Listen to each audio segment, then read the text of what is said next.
Igor Jankę, dzień dobry. To jest Układ Otwarty, niezależny program o Polsce i świecie. Dziś kolejna rozmowa na temat rosyjskiego ataku na Polskę, na temat 19 dronów, które naruszyły terytorium Polski. Część z nich zostały zestrzelone. Co to wszystko oznacza? Co tak naprawdę się zdarzyło? Jakie jest tego znaczenie? Jakie mogą być dalsze konsekwencje?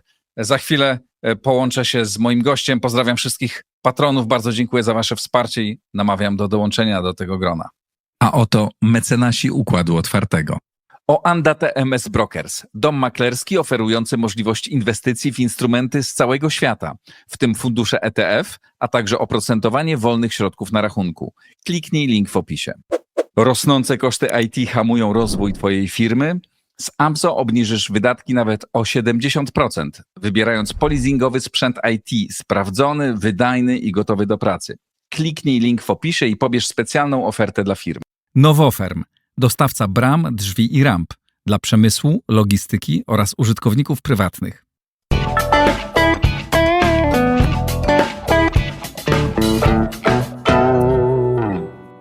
A gościem jest oczywiście Andrew Michta, profesor, senior fellow w Atlantic Council, a od początku tego tygodnia członek Rady Warsaw Freedom Institute, czyli amerykańskiej części Instytutu Wolności i strategiczny doradca Instytutu Wolności, bo Andrew zgodził się doradzać nam również w Warszawie, co tak naprawdę robił od dawna, właściwie od początku istnienia i szkoły i wykładał, ale teraz możemy to oficjalnie ogłosić.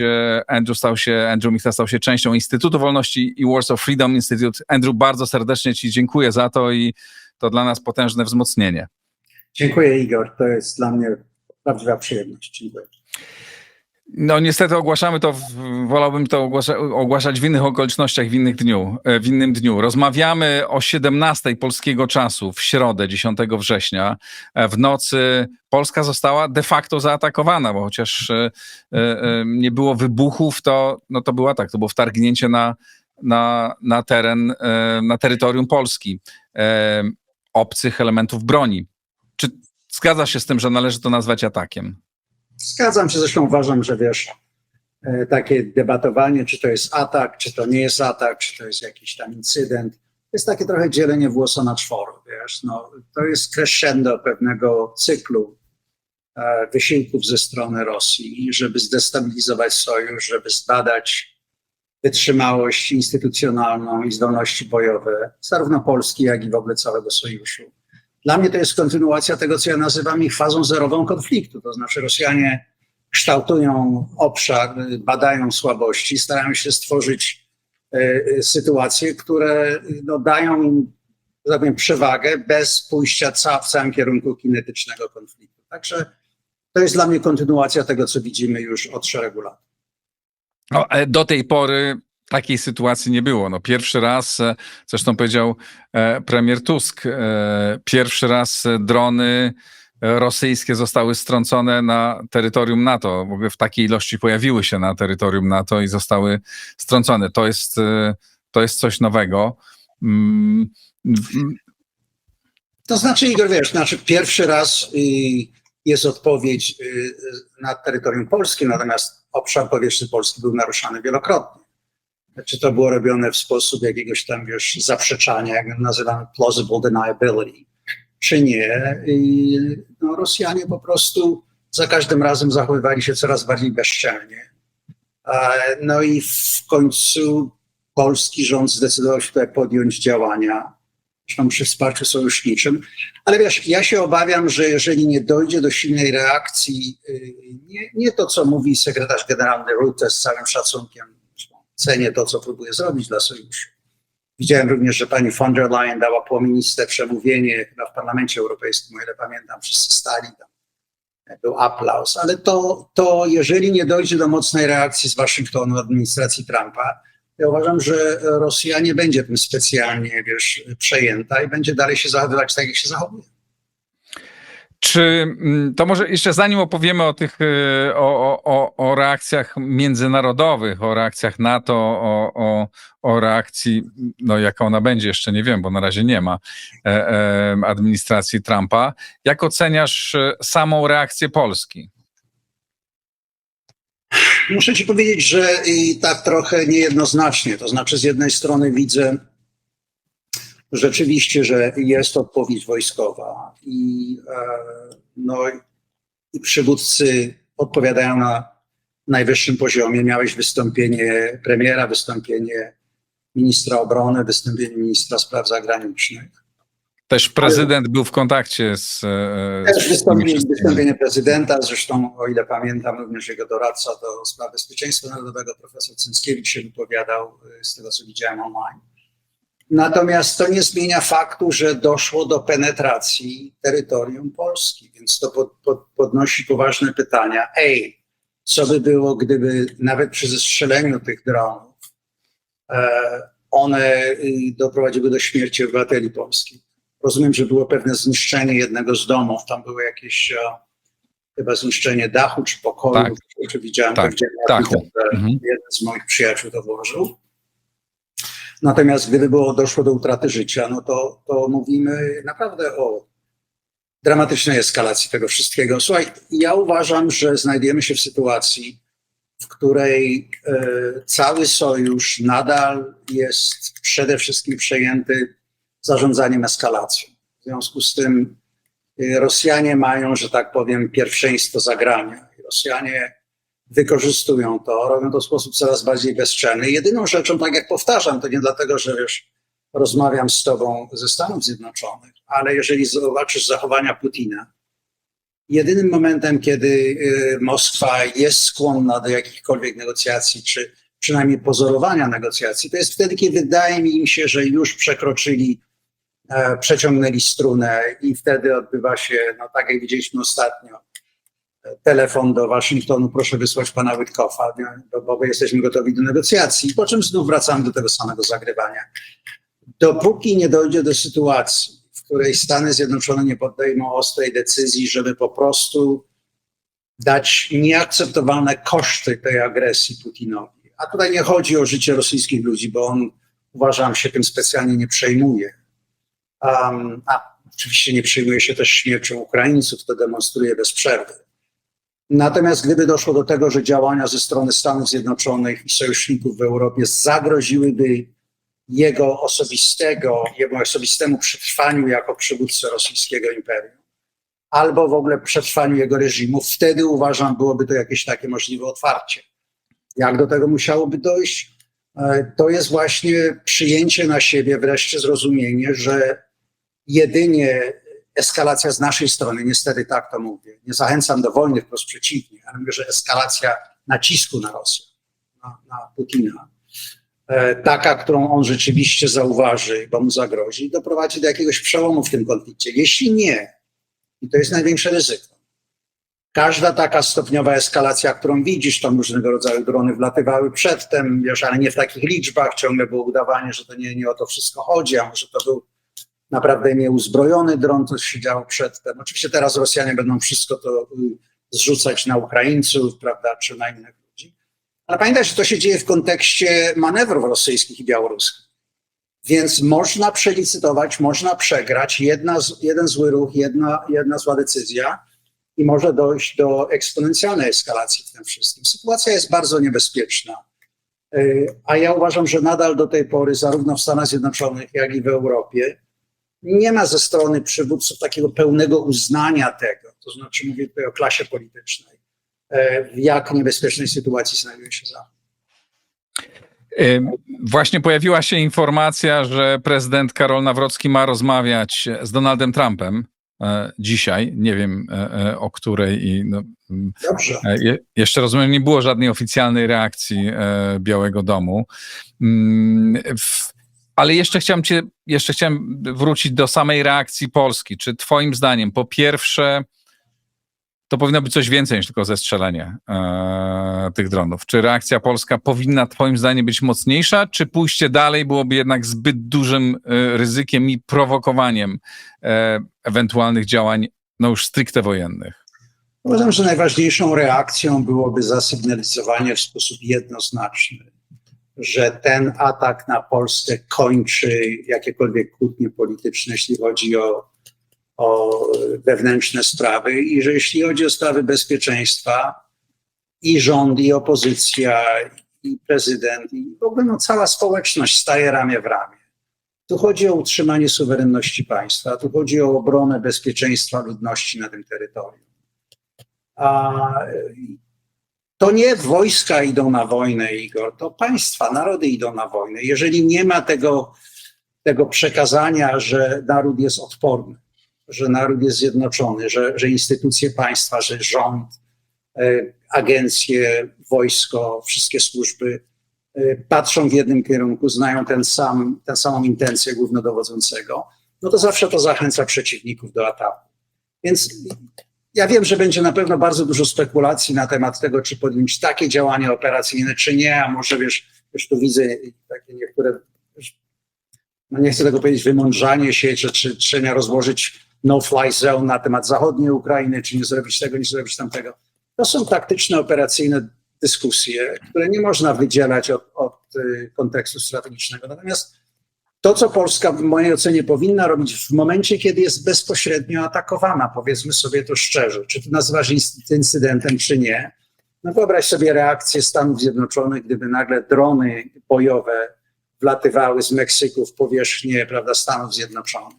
Czy byłaby debata na temat tego, czy to jest incydent, czy nie, w momencie, kiedy mówimy o takiej ilości, takim cyklu powtarzających się, wydarzeń. Więc ja tutaj uważam, że to powinna być naprawdę ta ostatnia pobudka dla ludzi, którzy zdają sobie sprawę, jak wielkim niebezpieczeństwem jest imperializm rosyjski, a zwłaszcza w tej chwili, kiedy jest połączony w sojuszu de facto z Chinami, z Iranem czy z Północną Koreą, więc nie chcę debatować, jakie konkretne taktyczne, operacyjne działania, to zostawiam różnego rodzaju, prawda, strategom do dyskutowania. Natomiast najważniejsze jest, żeby spojrzeć na samego siebie. W wypadku zagrożenia wszystkie ręce na pokład i to powinna być podstawa. To muszę powiedzieć, nie wiem na ile mogłeś śledzić, bo też ze względu na różnicę czasu wydaje się, że oba obozy władzy w Polsce ze sobą współpracowały i to od rana. Prezydent uczestniczył najpierw w odprawie, potem było posiedzenie BBN-u, w którym, jak rozumiem, uczestniczył też premier, a w każdym razie były kontakty między i prezydentem i premierem, i prezydentem i ministrem obrony. I tu wydaje się, że ta wymiana informacji, czy no, nie znamy szczegółów, tak, bo to siłą rzeczy nas o tym nie jesteśmy informowani, ale wydaje się, że tu I komunikacja była tak samo bardzo podobna, więc ja tu nie widziałem żadnego rozdźwięku, na szczęście do tej pory, do momentu, w którym rozmawiamy, tak? Nie było jakichś wzajemnych ataków i to raczej był głos z jednej strony. Wojsko zareagowało, skutecznie też komunikacja do społeczeństwa była bardzo jasna. Muszę powiedzieć, od kiedy ja się obudziłem o 6 rano, to jakby już było ileś komunikatów i one były bardzo często wydawane i takie, no muszę tu powiedzieć, że byłem pozytywnie, zresztą zaskoczony, byłem oszołomiony tą sytuacją, która się działa, tak? Ale miałem takie poczucie, że państwo działa. Tylko że potem przychodziła następna refleksja, o czym też tutaj rozmawialiśmy w układzie otwartym, że no dobra, myśmy musieli użyć F-35 holenderskiego, i innych poważnych narzędzi do strącenia dronów. Użyliśmy bardzo drogich narzędzi, bo innych nie mamy pewnie. Nie mamy obrony antydronowej, nie mamy całego tego sprzętu, który produkowali w ciągu ostatnich 2 lat szczególnie intensywnie Ukraińcy, o których u nas też się mówiło i tu nie jesteśmy jeszcze kompletnie na to gotowi. Też widziałem w BBC, pojawił się taki komentarz, że jednak widać, że my jesteśmy dużo mniej odporni niż Ukraina dzisiaj. Tak, Igor, ale znów to jest sprowadzanie tej debaty na temat technologii. Wiesz, systemy, czy to jest F-35, czy to jest F-16, czy to są różnego rodzaju antyrakietowe systemy, to są narzędzia w tak zwanym toolbox. To jest to, co wrzucasz, że tak powiem, żeby się zająć problemem. Natomiast najważniejsze pytanie dla mnie jest, jak wygląda strategia obrony Polski przed Rosją. Dlatego, że to nie jest tylko i wyłącznie, wojna, która się odbywa na Ukrainie, gdzie Rosjanie dokonują codziennie morderstw ludzi i niszczenia infrastruktury, i niszczenia mienia, i zabijania żołnierzy i cywilów. To jest coś, czego mi naprawdę brakuje. My mamy 3 regionalne plany obrony, sojuszu. Mamy ten DDA koncept na obronę całego obszaru. No ale jednocześnie, czy mamy rzeczywiście konsensus na temat poziomu zagrożenia, który wychodząc poza samą flankę sojuszu, poza kraje frontowe, mówię tu o Finlandii, Bałtach, Polsce, Rumunii czy Skandynawach w ogóle, jak to wygląda z Niemiec, jak to wygląda z Francji, jak to wygląda z Hiszpanii.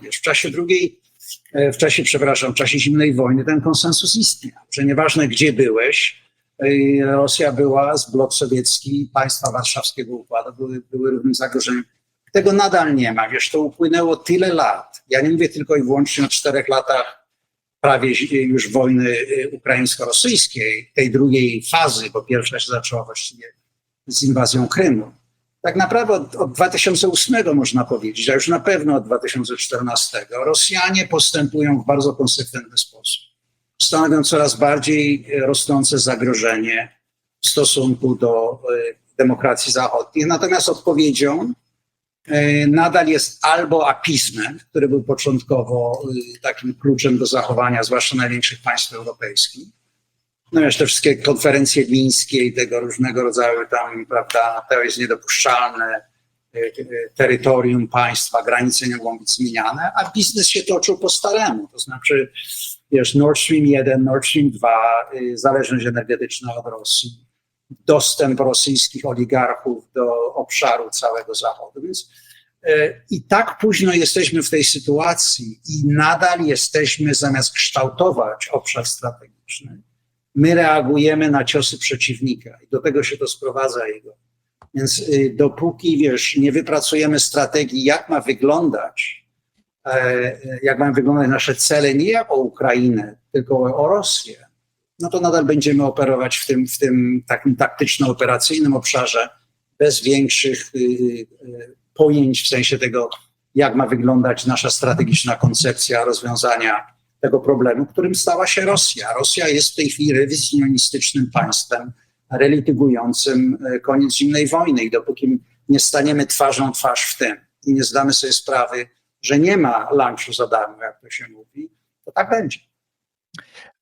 Czy po reakcjach, które były do tej pory, podkreślam, bo tu czas jest bardzo ważny, bo co godzinę coś się nowego może zdarzyć, w tych wypowiedziach przywódców zachodnich, którzy bardzo zgodnie zareagowali, tak? Jak to w przeszłości zachodni przywódcy reagowali.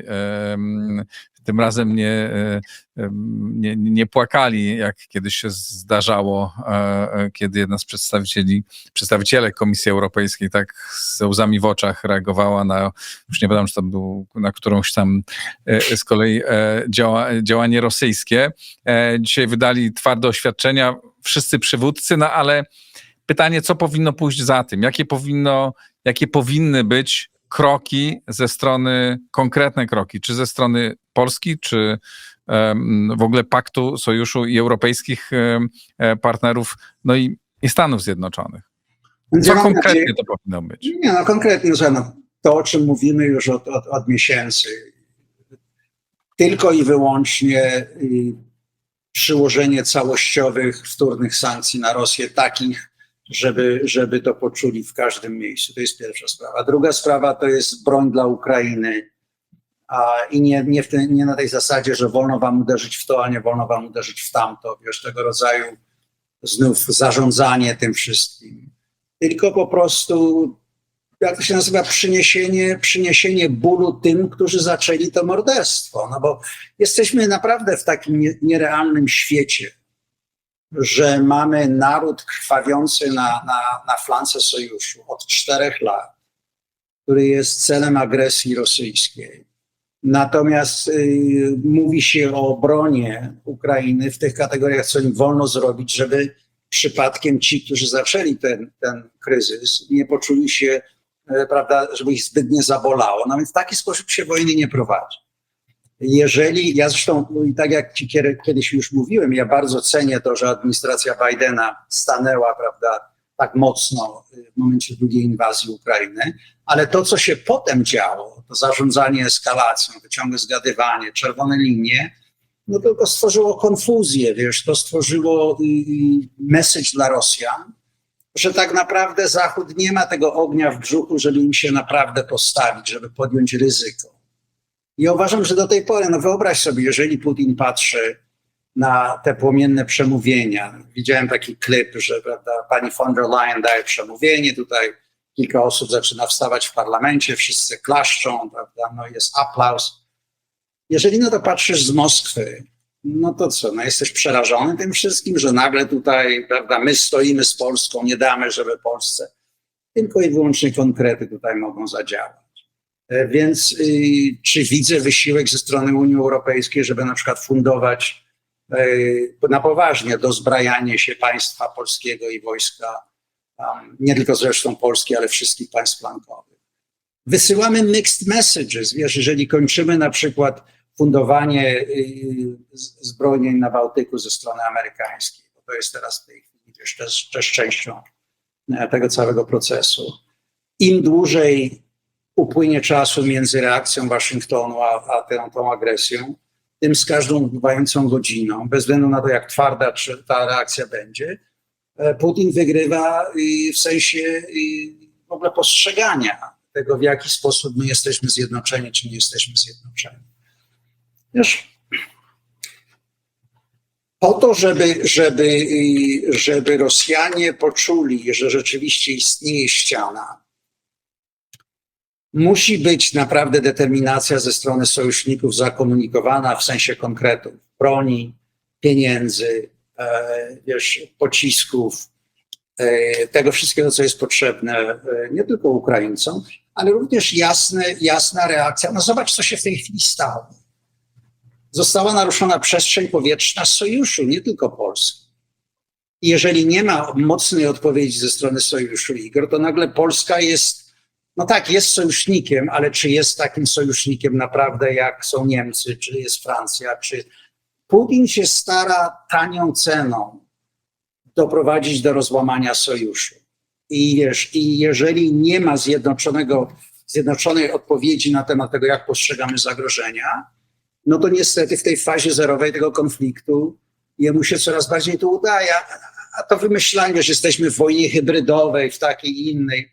Ja myślę, że my zbyt wiele czasu spędzamy wymyślając jakieś tam frazy na opisanie rzeczywistości, bo nie chcemy na tę rzeczywistość twardo popatrzeć i powiedzieć, wiesz, jeżeli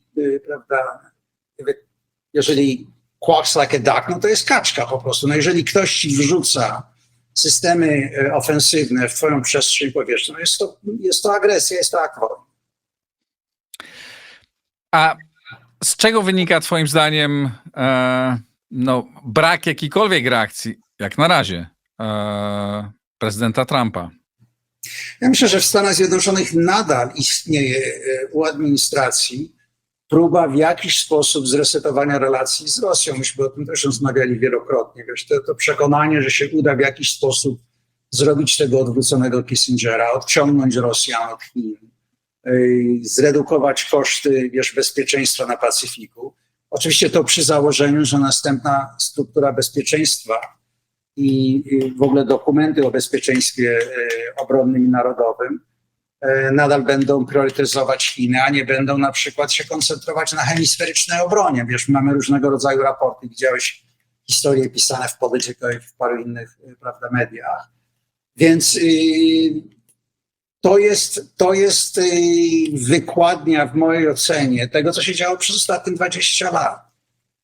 Stany Zjednoczone wydały ogromne pieniądze na globalną, tak zwaną globalną wojnę z terroryzmem. Społeczeństwo jest zmęczone. Infrastruktura się sypie, dlatego że brak jest inwestycji od lat. Myśmy wydali między 8 a 9 trylionami dolarów, wiesz, na te wszystkie operacje od Afganistanu przez Bliski Wschód.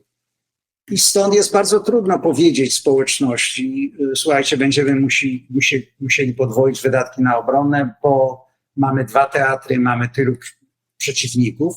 W związku z tym jest taki impuls trochę neoizolacjonizmu i mówienia o tym, zajmijmy się sobą, prawda, że Ameryka potrzebuje trochę, jak my mówimy, me time, prawda? prawda? Pora się nad sobą pochylić.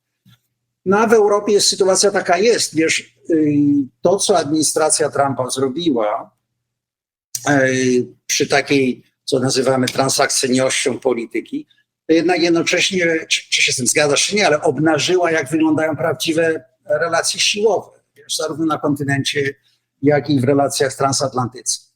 Wiesz, to jest jedna sprawa wygłaszać pomienne przemówienia przed różnymi widowniami, a druga sprawa to jest mieć armię. I tego niestety po ostatnich 20 paru latach w Europie, tego niemalże całkowitego rozbrojenia, po prostu tego nie ma, więc gadanie, wiesz, wygłaszanie płomiennych przemówień. Przypomnę ci na przykład kanclerz, obecny kanclerz Merz, wtedy jeszcze tylko szef Hadeków, który po wystąpieniu J.D. Vance'a w Munich Security Conference, pamiętam, mówił, że musimy być niezależni od administracji, od Ameryki Trumpa, jak on to nazwał. Po czym wsiadł w samolot, przyleciał do Waszyngtonu, prawda, i miał przemiłe spotkanie w Białym Domu i bardzo tak układnie zapewnił, że Niemcy są oczywiście sojusznikami. Nie dlatego, że on, podejrzewam, specjalnie lubi czy nie lubi Donalda Trumpa, tylko to są realia braku siły wojskowej bez względu na wielkość gospodarki Niemiec. I to samo jest prawdziwe, jeśli chodzi o większość państw Europy. Przed chwilą tutaj, kiedy rozmawialiśmy, podglądałem też informacje i znalazłem taką informację o tym, że w nocy premier z prezydentem 2 razy Polski się spotykali i że te spotkania były bardzo merytoryczne i konkretne i nie było tych. To oczywiście obie strony pewnie wypuszczały takie informacje, to nie są oficjalne publikacje, ale to dobry znak, że my współpracujemy ze sobą, ale no, najważniejsze jest to, jak my się możemy przygotować na następne kroki, tak? Na następne takie testy, no bo chyba nie możemy, znaczy jest bardzo prawdopodobne, że następne takie testy będą, czy tu, czy gdzie indziej, czy w innych miejscach tutaj na wschodniej flance NATO. Gdzie twoim zdaniem myśmy powinni teraz położyć największy nacisk? Czy właśnie na to, żeby rozbudować tą obronę nie tylko przeciwlotniczą, ale antydronową i zacząć własną produkcję i dronów i żeby polskie państwo wykorzystało polski prywatny przemysł, który tutaj ma duży potencjał. Jest wielu przedsiębiorców, którzy chcą to i są gotowi to robić. Czy też uważasz, jak część, bo to jest na ten temat spór, tak, czy powinniśmy dalej zamawiać przede wszystkim ciężki sprzęt? Ja bym to inaczej postawił. Wiesz, przede wszystkim na to brakuje to, co ja nazywam systemem zarządzania obszarem bojowym. To znaczy pamiętaj, że mówimy o 30 paru członkach w tej chwili, które mają tak ogromne rozdziewy, jeśli chodzi o sofistykację digitalną. Nie wiem, jak to inaczej powiedzieć. Wiesz, jeżeli z jednej strony masz zdolności digitalne, nie wiem, Montenegro, a z drugiej strony masz zdolności digitalne Stanów Zjednoczonych, a gdzieś tam po środku znajdują się inni poważniejsi gracze, to stworzenie pewnego rodzaju platformy architektury, która potrafi spiąć to, co my w tej chwili używamy i jako sensory, jako namierzanie, targeting, to jest jedno z kluczowych zadań. Wiesz, ciągle się mówi o dronach, czy drony, czy czołgi, czy rakiety. No to jest w miarę ciekawa rozmowa, ale to nie rozwiązuje podstawowego problemu, że to są efektory tak naprawdę. Zachód powinien się skoncentrować, tu mówię o sojuszu natowskim, na tym, gdzie ma naprawdę przewagę nad Rosjanami. A to jest w sferze digitalnej. I tutaj ma nadal przewagę zarówno nad Chińczykami, jak i nad Rosjanami. Rosjanie się uczą w jakiś sposób głuszyć spektrum elektromagnetyczne, żeby uniemożliwić Ukraińcom obronę, ale to się dzieje na zasadzie raczej linearnej z tego, co ja się orientuję. Wypracowanie systemu, gdzie jest możliwy manewr wielkimi kawałkami danych, właśnie w tym spektrum 4 GHz, to jest coś, co naprawdę oślepiłoby, uniemożliwiłoby operacje ze strony rosyjskiej.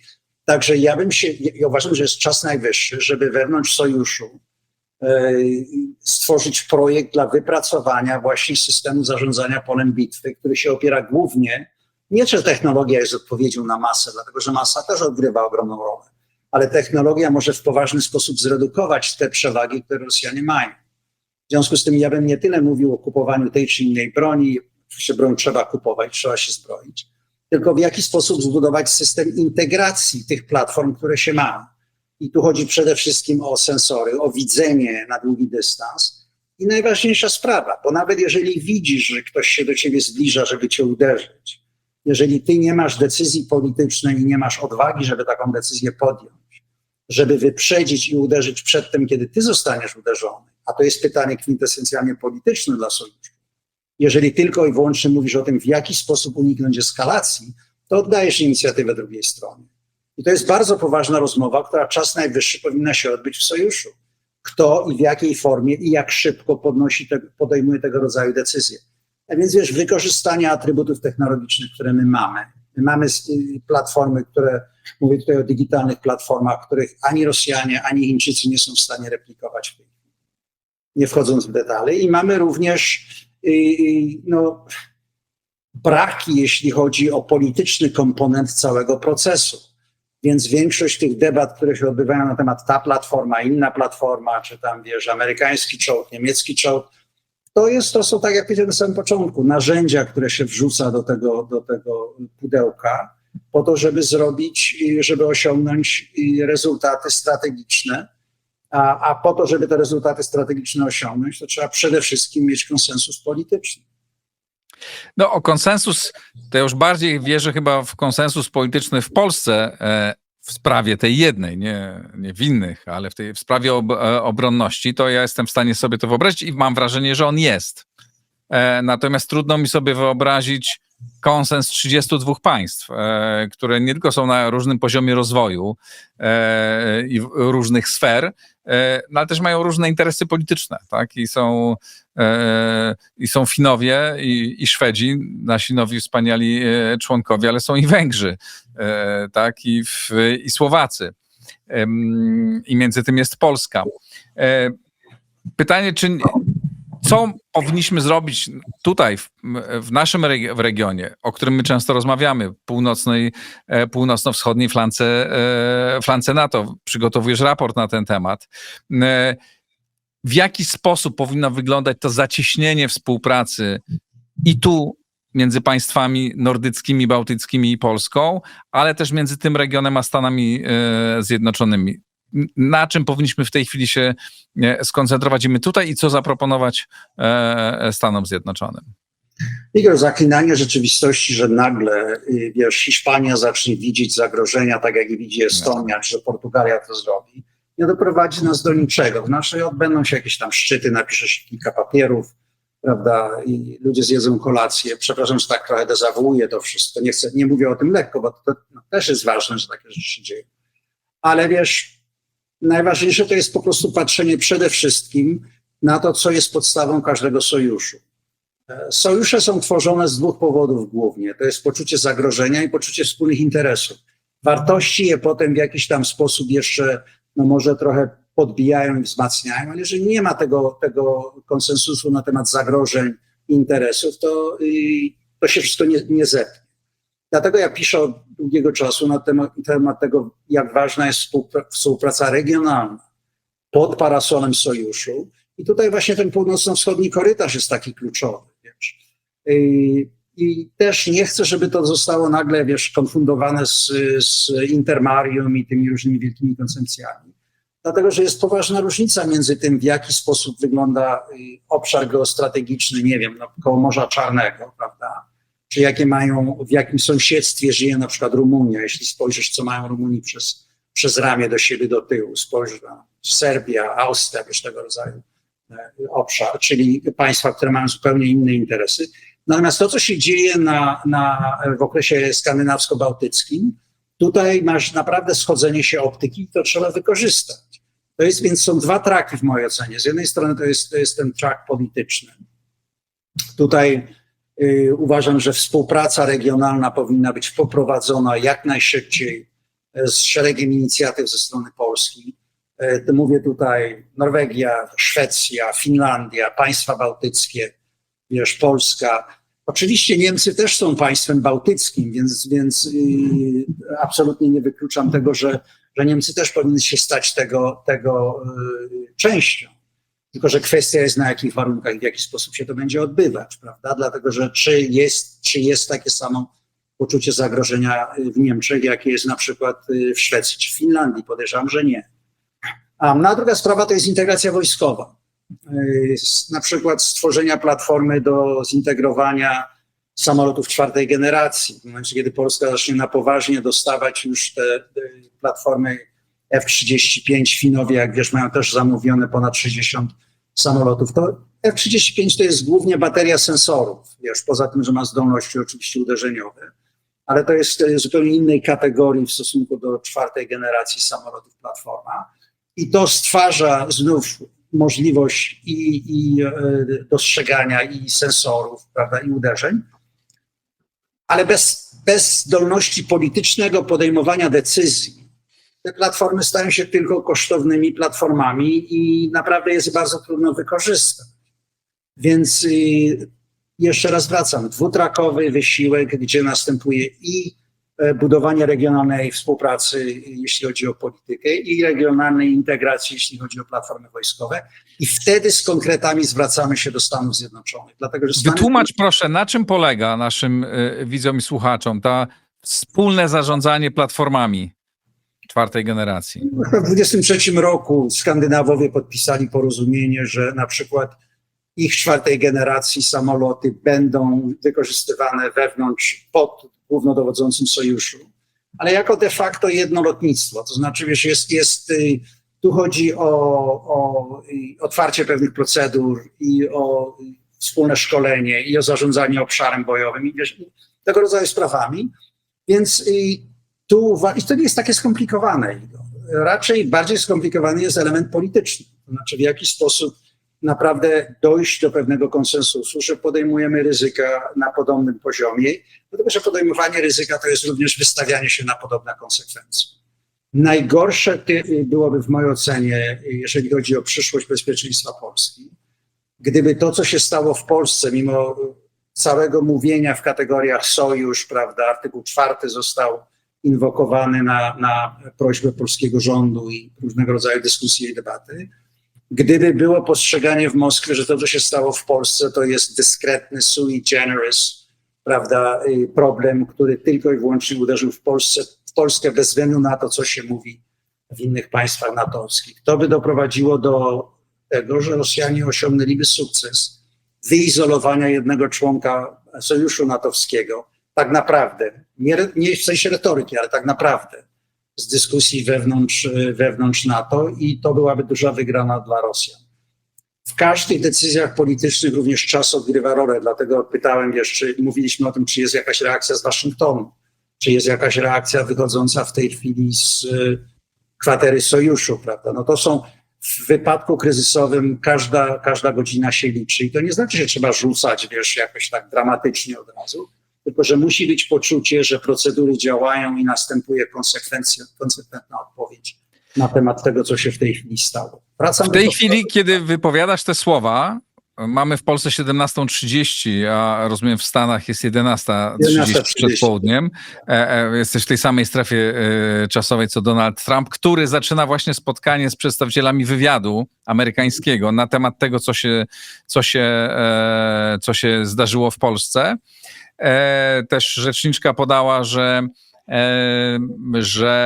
prezydent ma rozmawiać z polskim, znaczy prezydent Trump z prezydentem Nawrockim dzisiaj i zamieścił, jak to Donald Trump, bez tweeta dzień się nie liczy i zdarzenia się nie liczą. To jest swoją drogą jakiś dramat, że my nie wiemy, czego się spodziewać, tak? Co postanowi Donald Trump? Donald Trump napisał przed chwilą na Social True, o co chodzi z naruszaniem przez Rosję polskiej przestrzeni powietrznej za pomocą dronów i zakończył wpis słowami, tu po angielsku zacytuję, here we go, zaczynamy. Może tutaj Andrew jako wybitny analityk znawca... Here we go może być interpretowane w różny sposób. To może być interpretowane jako komentarz na temat tego, co zrobiła Rosja, a może być też zapowiedź pewnych działań, więc ja tutaj nie chcę się bawić w lingwistę w tej chwili. Ale czuję, że to jest troszkę niepoważne, że my w takiej dramatycznej sytuacji zastanawiamy się, sami się uśmiechamy, no bo jak wybrnąć z sytuacji, że my tu rozumiemy politykę i nie wiemy, co najważniejszy człowiek na świecie napisał, co oznacza jego here we go. w sytuacji ja się nie ataku uśmiecham z tego na powodu, państwo nie. natowskie. Ja się nie uśmiecham z tego powodu, to znaczy Nie, to jest taki uśmiech, no, smutny trochę i taki, no, próbujemy... Igor, mnie nie jest smutno. Ja się nie uśmiecham dlatego, że jest mi smutno. To znaczy ja uważam, że ciągłe wieszanie się na temat tego, w jaki sposób Donald Trump zrobi następny tweet, jaki zrobi, wiesz, czy zrobi się na Roberta Duvala, wiesz, tam z filmu, no to jest, że tak powiem, sos tego wszystkiego. Oczywiście, to nie chodzi o to. To chodzi o to, że my nie wiemy, co Stany Zjednoczone zrobią, tak? Oczywiście to jest tam gadżet. Ale odpowiedź będzie. To znaczy ja sobie nie wyobrażam, żeby administracja amerykańska nie zajęła pozycji na temat tego, co się stało, zwłaszcza biorąc pod uwagę ostatnią wizytę prezydenta Nawrockiego w Waszyngtonie, relacje, które się między nimi wytworzyły. Kwestia tylko jest, jak to będzie wyglądać i jak szybko to się odbędzie. No i najważniejsze, co będzie w środku tego pudełka odpowiedzi amerykańskiej. Jeżeli będzie to tylko retoryka, Putin to odbierze w jeden sposób. Jeżeli będzie retoryka i konkretne działania, które go dotkną i zabolą. Dla mnie takim probierzem byłoby, tak jak się kiedyś śmiałem, że w momencie, kiedy Rosjanom się robi ciężko, no to wykonują telefon, czy pan Witkow mógłby przyjechać, prawda, porozmawiać. Więc jeżeli usłyszymy nagle, żartuję tutaj, że tutaj pan Steve Witkow jest zaproszony, no to może to sygnalizuje, że jednak coś zaczęło Rosjanom dopiekać w tym wszystkim. Żarty na bok. Igor, jeżeli Polska w końcowej analizie znajdzie się w sytuacji, gdzie pomimo wszelkich zapewnień o sojuszniczej współodpowiedzialności, o współdziałaniu, będzie postrzegana w jakiś sposób jako oddzielona od tej całej społeczności natowskiej, jeśli Rosjanom by się to udało zrobić. Mówię nawet o prostym postrzeganiu, nie o deklaracjach. To byłaby bardzo niedobry rezultat tej sytuacji obecnej.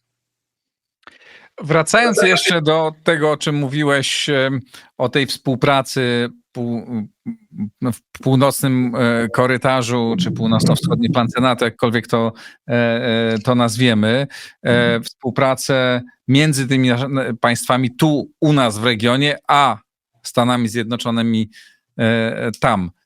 Powiedziałeś, co tu powinno się stać i że z tym powinniśmy pójść do Stanów Zjednoczonych, ale co powinniśmy zaproponować? Konkretne rozwiązania, Igor. Przepraszam, że wchodzę w słowo. Konkretne rozwiązania. Jakiego rodzaju struktura siły, jakiego rodzaju postura wojskowa.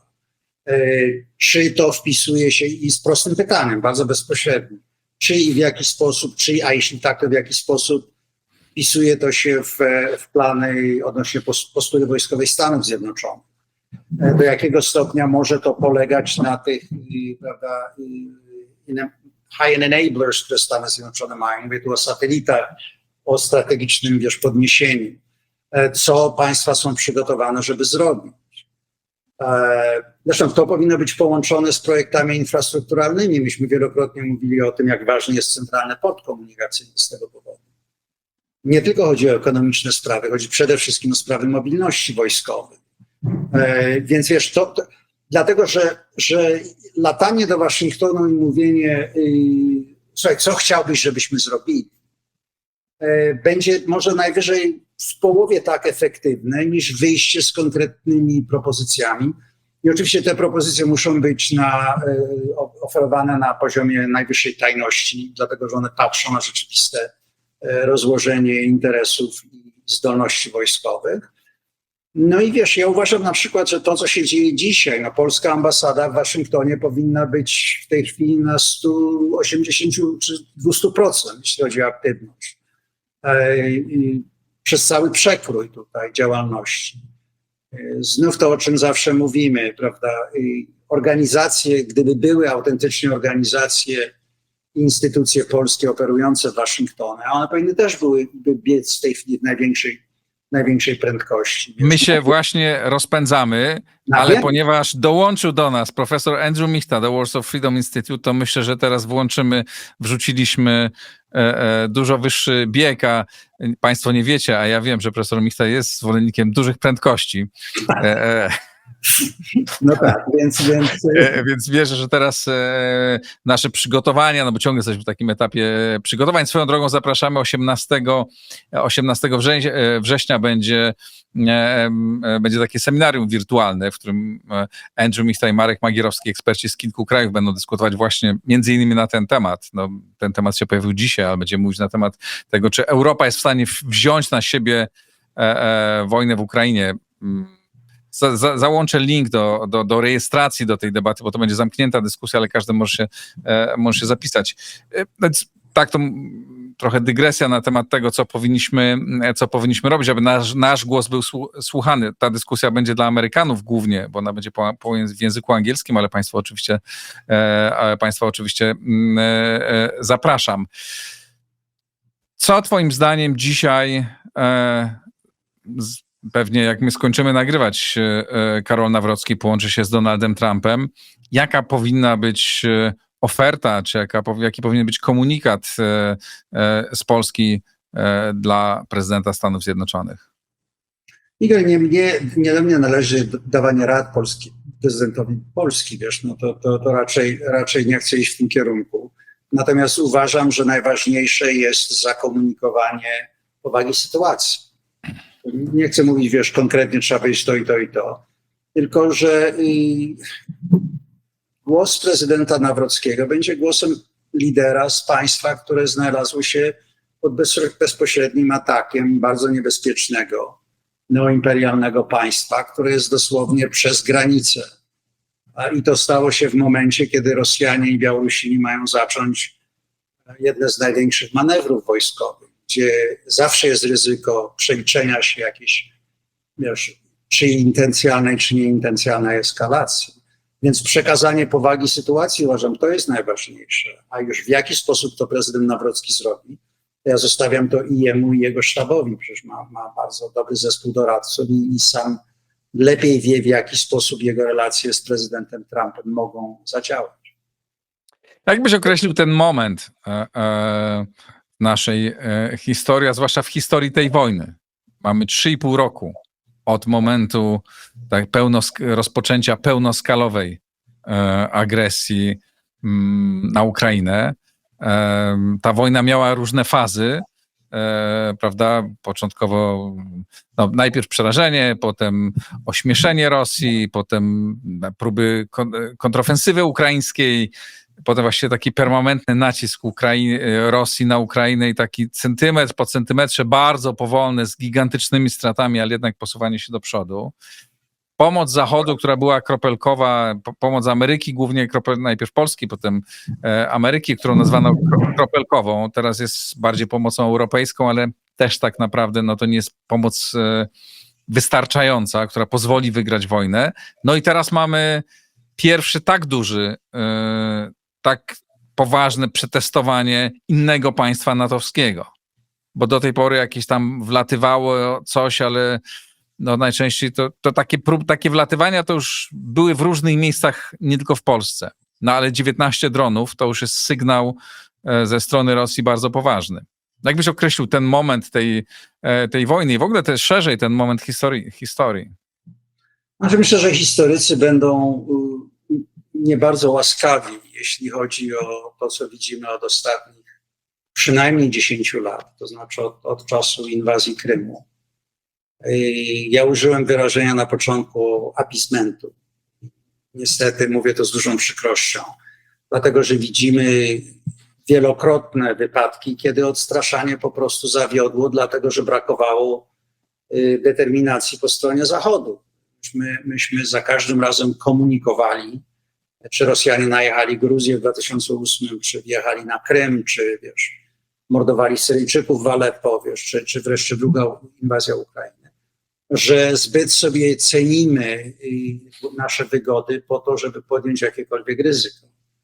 Więc przeciwnik, który jest o wiele słabszy niż była to Rosja sowiecka, czy Związek Sowiecki w ogóle, uzyskuje wygrane geostrategiczne, które są bezprecedensowe.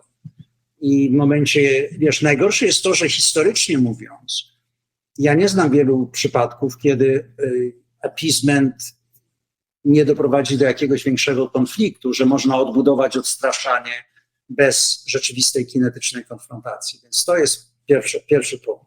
Drugi punkt, wiesz, jest coś bardzo niestety przygnębiającego w tym, że patrzymy na sytuację, w której Polska znów staje się targetem rosyjskiej agresji, mimo tego, że większość scenariuszy, które, zresztą ja sam byłem w różnych projektach, które to przerabiały, kiedy myślano o tym, w jaki sposób zdekomponować sojusz, głównie mówiono o jakiejś ograniczonej agresji na państwa bałtyckie.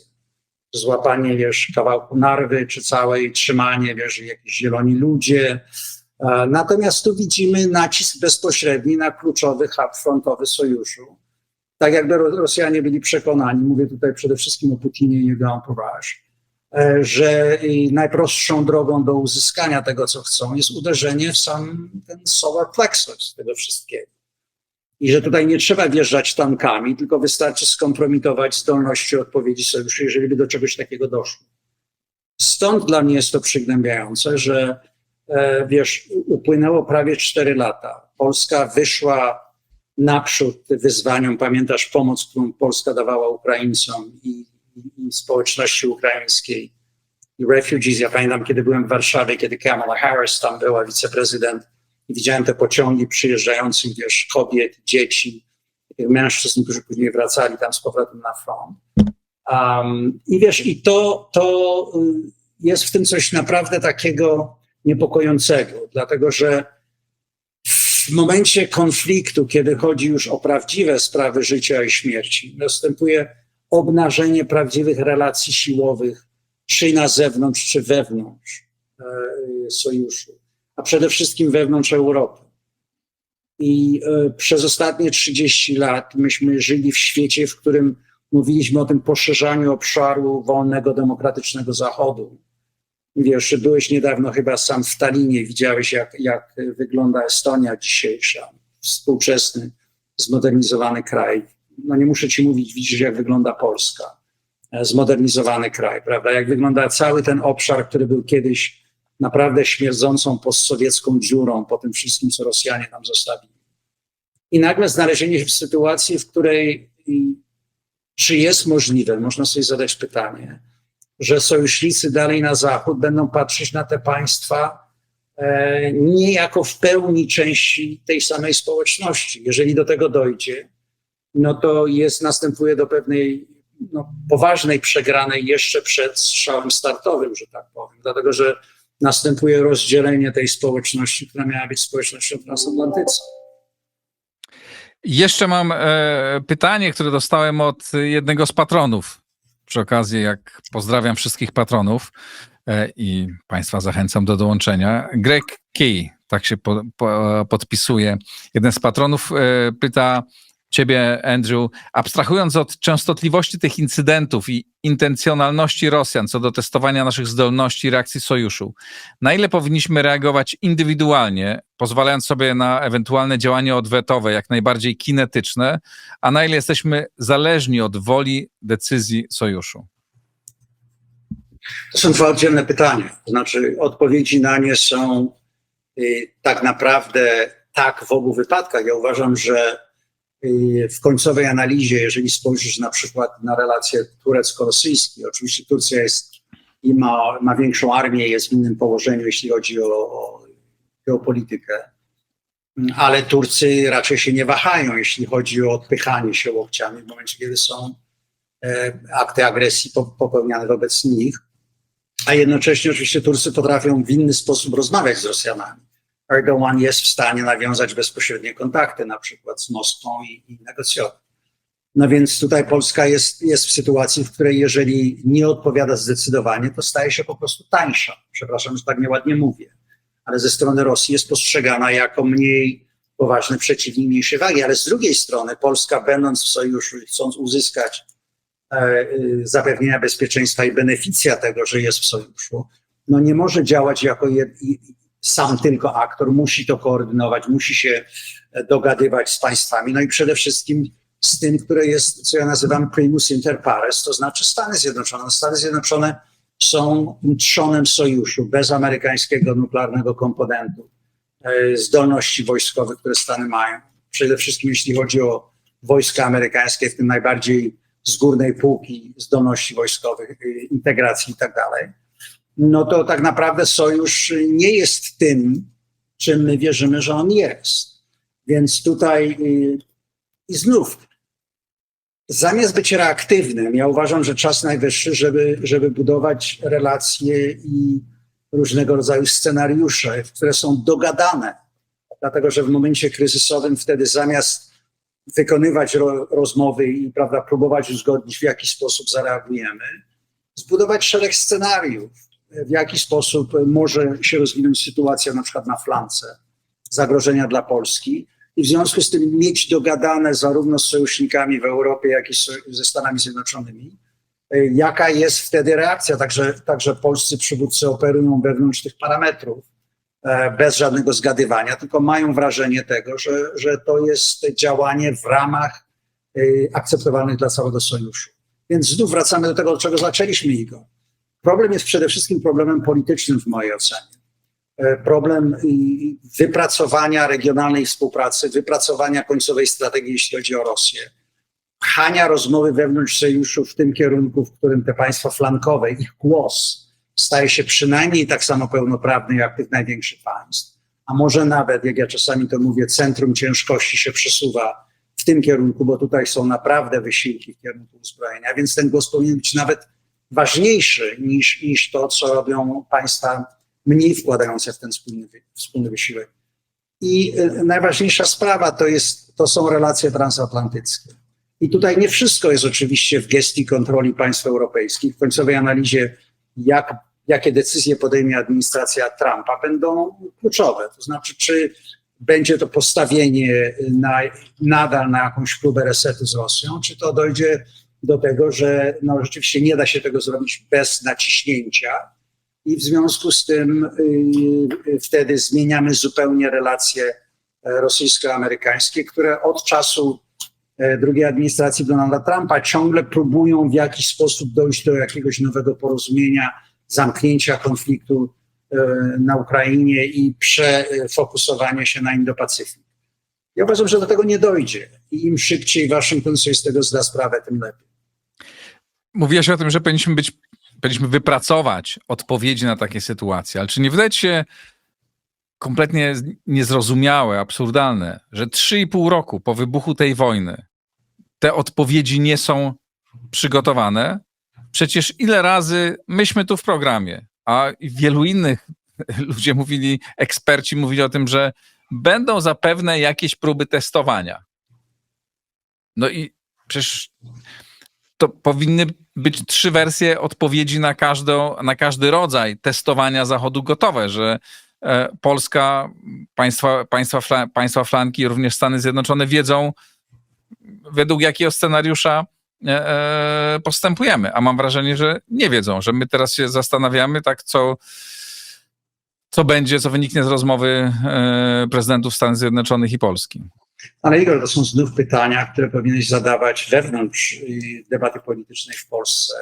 Zadajemy je też, dlatego, że po to jest wargaming, po to są foresight techniki, budowania scenariów i różnego rodzaju odpowiedzi na nie i testowania i grania aż do upadłego, to znaczy, wiesz, sprawdzanie, w jaki sposób zachowuje się system, reaguje system w momencie załamania na przykład. Train to fail, right? Failure. I to są rzeczy, które powinny być robione od wczoraj, a nie dopiero od dzisiaj, bo to, co powiedziałeś, logiczne jest, że w momencie, kiedy widzisz agresywne państwo, które jest przekonane, że wygrywa, dlatego że mimo tego, że powoli, ale się posuwa, zwłaszcza jeżeli skończą się Ukraińcom zapasy broni i amunicji, skończą im się ludzie przede wszystkim, bo państwo coraz bardziej się wykrwawia. Rosjanie są w mojej ocenie przekonani, że dojdzie do nagłego załamania się, jeśli chodzi o obronę ukraińską. Wiesz, mówiłeś kiedyś o tym, w jaki sposób byśmy patrzyli na ten konflikt. Początkowo było takie niemalże zachłyśnięcie się tą taką niemalże pogardą dla Rosjan. Prawda? Dla ta druga najlepsza armia na świecie w Ukrainie. Tak? odśmiewania się. Ja pamiętam konferencję monachijską zaraz po tym, kiedy Ukraińcy już zostali zaatakowani i odparli ten atak, no, gdzie już deklarowano, że i Krym będzie odebrany. Wiesz, różni eksperci o tym mówili, no, że armia już jest skończona, że w ogóle ci Rosjanie wykończeni. Po czym, kiedy doszło do załamania się drugiej ofensywy ukraińskiej, to się odwróciło o 180 stopni i nagle ci Rosjanie mają 10 stóp wzrostu i w ogóle już koniec świata. Ja pamiętam przygnębieniu na tej następnej konferencji monachijskiej. Zwłaszcza wśród ludzi, którzy tam próbowali tu debatować w barze, wiesz, nad jakimiś drinkami, więc tam już się świat kończy. Realia są inne w mojej ocenie. To znaczy, ja nigdy nie zapomnę jednego z moich seminariów, kiedy jeszcze byłem w grad school, i jeden z naprawdę najlepszych ekspertów odnośnie Rosji powiedział mi, Rosjanie nigdy nie są ani tacy silni, jak to twierdzą, że są, ani są tacy słabi, jak się czasami wydaje Zachodowi. Trzeba rozumieć, w jaki sposób funkcjonuje odporność Imperium Rosyjskiego, zwłaszcza jeżeli jest zarządzane przy pomocy przemocy z góry w dół. I Putin to wypracował. To nie znaczy, że to nie może pęknąć. Oczywiście, że może. Ale trzeba być realistycznym odnośnie tego i wiesz, i nie rzucać się od ściany do ściany. Że z jednej strony już po wszystkim, a z drugiej strony tutaj już Ukraińcy przegrali. Do czego zmierzam? Ja nie jestem przekonany, że to, co teraz mówią eksperci, że ta wojna się musi jeszcze ciągnąć latami, jest prawdziwe. Dlatego, że po pierwsze możemy mieć kryzysy na innych obszarach świata. Mówię tu głównie o Półwyspie Koreańskim, dalej rozpalenie się Bliskiego Wschodu i w końcu, wiesz, Pacyfik.